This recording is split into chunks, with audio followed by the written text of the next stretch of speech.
கரூரில் தாவேக தலைவர் விஜய் தேர்தல் பிரச்சாரத்தின் போது ஏற்பட்ட கூட்ட நெரிசலில் சிக்கி உயிரிழந்தவர்களின் எண்ணிக்கை 39 அதிகரித்துள்ளது. தமிழக வெற்றி கழகத்தின் தலைவர் விஜய் நேற்று கரூரில் பிரச்சாரம் மேற்கொண்ட போது கூட்ட நெரிசல் ஏற்பட்டது. இதில் 39 பேர் உயிரிழந்த நிலையில் 81 பேர் கரூர் அரசு மருத்துவமனையில் சிகிச்சை பெற்று வருகின்றனர். இதில் தாமரை கண்ணன், ஹேமலதா, சாய் ஜீவா, சாய் லட்சணா, சுகன்யா, ஆகாஷ், தனுஷ்குமார், வடிவழகன், சந்திரா, குரு விஷ்ணு, ரமேஷ், சனுஜ், ரவி கிருஷ்ணன், பிரியதர்ஷினி, தரணிகா, பழனியம்மாள், கோகிலா, மாலதி, கிருத்திக் யாதவ், விஜயராணி, கிஷோர், அருக்காணி ஆகியோர் கரூர் மாவட்டத்தை சேர்ந்தவர்கள். ரேவதி, சதீஷ்குமார் ஆகியோர் ஈரோடு மாவட்டத்தை சேர்ந்தவர்கள். மகேஸ்வரி மண்மங்கலத்தை, அஜிதா அரவக்குறிச்சியும் சேர்ந்தவர்கள். மணிகண்டன் மற்றும் கோகுலப்பிரியா காங்கேயம், ஆனந்த் சேலம், சங்கர் கணேஷ், குஜியம்பாறை, ஃபாத்திமா பானு ஒட்டன்சத்திரம், ஜெயந்தி புகலூர் ஆகியோர் உயிரிழந்ததாக தெரியவந்துள்ளது. மேலும் 10 குழந்தைகள், 17 பெண்கள் மற்றும் 12 ஆண்கள் என மொத்தம் 39 பேர் உயிரிழந்த சம்பவம் சோகத்தை ஏற்படுத்தியுள்ளது. இந்நிலையில் உயிரிழந்தவர்களின் குடும்பத்திற்கு தலா 10 லட்சம் ரூபாய் நிவாரணம், காயமடைந்தவர்களுக்கு தலா 1 லட்சம் ரூபாயும் முதலமைச்சர் நிவாரணம் அறிவித்தார். கரூர் கூட்ட நெரிசல் தொடர்பாக ஓய்வு பெற்ற நீதிபதி அருணா ஜெகதீசன் தலைமையில் விசாரணை ஆணையம் அமைக்கப்படும் என்றும் முதலமைச்சர் மு.க.ஸ்டாலின் தெரிவித்துள்ளார். கரூர் கூட்ட நெரிசல் சம்பவம் குறித்து விசாரணை ஆணையத்தின் அறிக்கையின் அடிப்படையில் நடவடிக்கை எடுக்கப்படும் என்று முதலமைச்சர் மு.க.ஸ்டாலின் தெரிவித்துள்ளார்.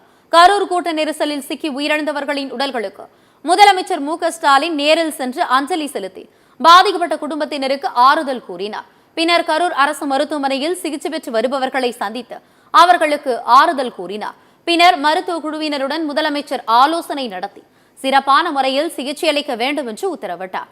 பின்னர் செய்தியாளர்களை சந்தித்த அவர் மிகுந்த சோகத்தோடும் கனத்த இதயத்தோடும் நின்று கொண்டு இருப்பதாக குறிப்பிட்டார்.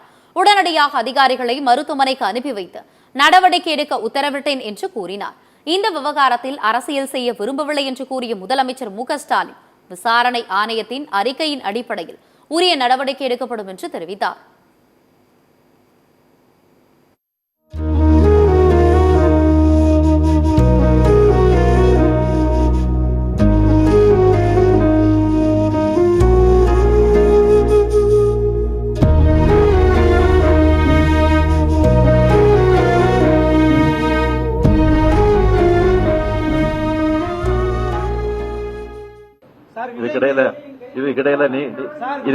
இதுக்கிடையில நீங்க கேட்கிற மாதிரி அரசியல் நோக்கத்தோடு எதையும் சொல்ல நான் விரும்பல.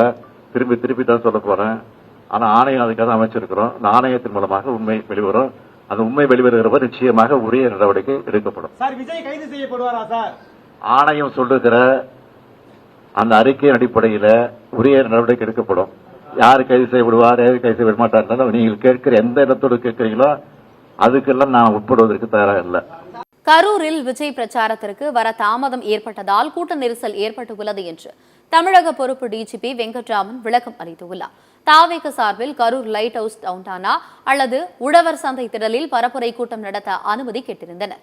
இவ்விரு இடங்களும் மிக குறுகிய பகுதி என்பதால் வேலுச்சாமிபுரத்துக்கு அனுமதி அளிக்கப்பட்டது என்று பொறுப்பு டிஜிபி தெரிவித்தார். தாவேக கூட்டத்திற்கு 10,000 பேர் வருவார்கள் என்று கூறப்பட்ட நிலையில் 27,000 பேர் வந்திருந்ததாகவும் அதற்கு ஏற்றாற்போல் போலீசார் பாதுகாப்பு பணிகளுக்காக குவிக்கப்பட்டு இருந்ததாகவும் அவர் குறிப்பிட்டார். பிற்பகல் 3 மணி முதல் இரவு 10 மணி வரை பரப்புரை செய்ய அனுமதி கேட்கப்பட்டது. விஜய் இரவு 7:30 மணிக்கு தான் பரப்புரை செய்யும் இடத்திற்கு வந்தடைந்தார். ஆனால் தாவேக சமூக வலைதள பக்கத்தில் விஜய் பகல் 12 மணிக்கு பரப்புரை செய்வார் என அறிவிக்கப்பட்டது. இதனால் காலை 11 மணி முதலே சேர்ந்த கூட்டம் இரவு வரை அங்கேயே இருந்தது. அதோடு விஜய் நிகழ்விடத்திற்கு வந்தபோது அவரை பின்தொடர்ந்து கூட்டமும் வந்து சேர்ந்ததா கூட்டம் மேலும் அதிகரித்து நெரிசல் ஏற்பட்டது என்று பொறுப்பு டிஜிபி தெரிவித்தார். இந்த விவகாரம் தொடர்பாக விசாரணை நடைபெறுகிறது. விசாரணை முடிவில் காரணம் தெரியவரும் என்றும் டிஜிபி வெங்கட்ராமன் கூறினார்.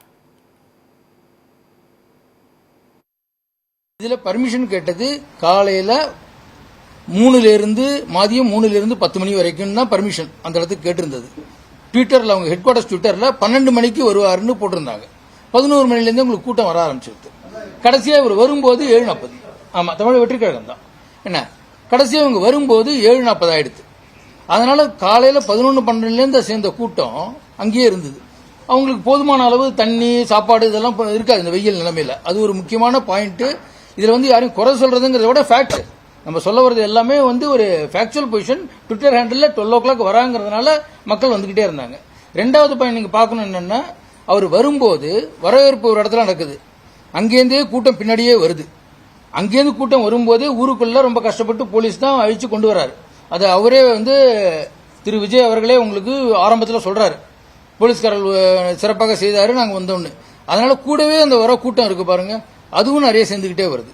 அதனால இது எதனால நடந்ததுங்கிறது விசாரணைக்குள்ளது. அதை பத்தி நம்ம இப்ப பேச முடியாது. அதுக்கு உண்மையான ஹானரபிள் ஜஸ்டிஸ் தலைமையில் போட்டிருக்கிறார்.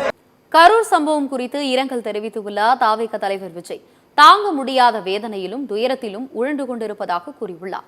இது தொடர்பாக அவர் சமூக வலைதள பக்கத்தில் செய்தி வெளியிட்டுள்ளார். இதயம் நொறுங்கி போய் இருக்கிறேன், தாங்க முடியாத வார்த்தைகளால் சொல்ல முடியாத வேதனையிலும் துயரத்திலும் உழன்று கொண்டிருக்கிறேன்.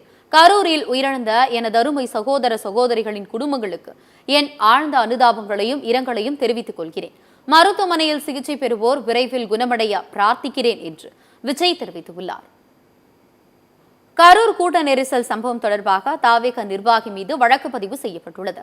நேற்று கரூரில் தாவேக தலைவர் விஜயின் பரப்புரையின் போது ஏற்பட்ட கூட்ட நெரிசல் குறித்து மாவட்ட காவல்துறையினர் வழக்கு பதிவு செய்துள்ளனர். இந்நிலையில் இந்த கூட்டத்திற்கு அனுமதி கோரிய போது முதல் கூட்டம் நடைபெற்றது வரை கரூர் மாவட்ட செயலாளர் மதியழகன் மீது வழக்கு பதிவு செய்யப்பட்டுள்ளது. கொலை முயற்சி, மரணம் விளைவிக்கும் செயல் உள்ளிட்ட 4 பிரிவுகளின் கீழ் வழக்கு பதிவு செய்து போலீசார் விசாரணை மேற்கொண்டு வருகின்றனர். கரூர் கூட்ட நெரிசல் கொடூர சம்பவத்தின் பெண்மணியின் உயிரை காப்பாற்ற கணவர் போராடும் வீடியோ ஒன்று வெளியாகியுள்ளது. கண்களை குலமாக்கி மனதை ரணமாக்கும் அந்த காட்சிகளை தற்போது பார்க்கலாம்.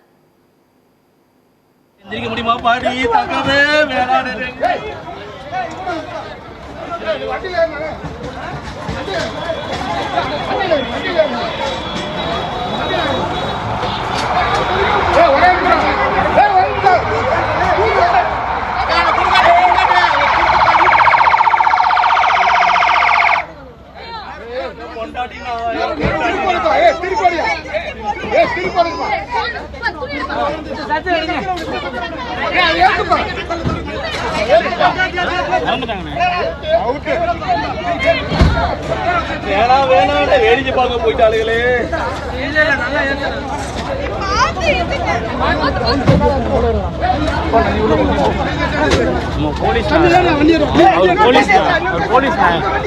வர சொல்லிக்கோ, அவர் போலீஸ்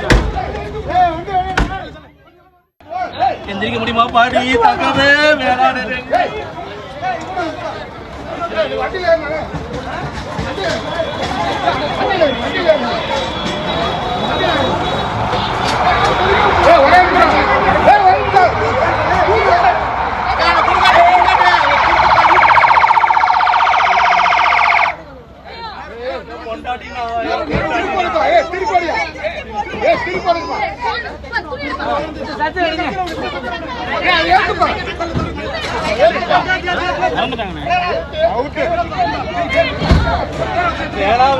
வேடிக்கை பார்க்க போயிட்டாளுகளே.